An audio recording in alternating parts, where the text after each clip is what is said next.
Station 2 of Boracay Island White Beach has a very wide stretch of beach with plenty of spots to swim.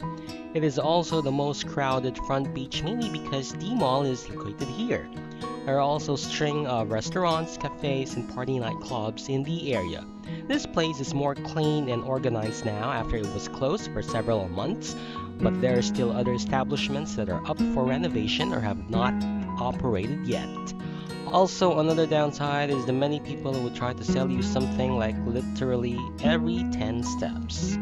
Station 2 is definitely for those who would love to party at night, for those who love to shop, and for those who would love to be where the action is.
For reviews on places, events, food, and resto, like and share this video and hit subscribe.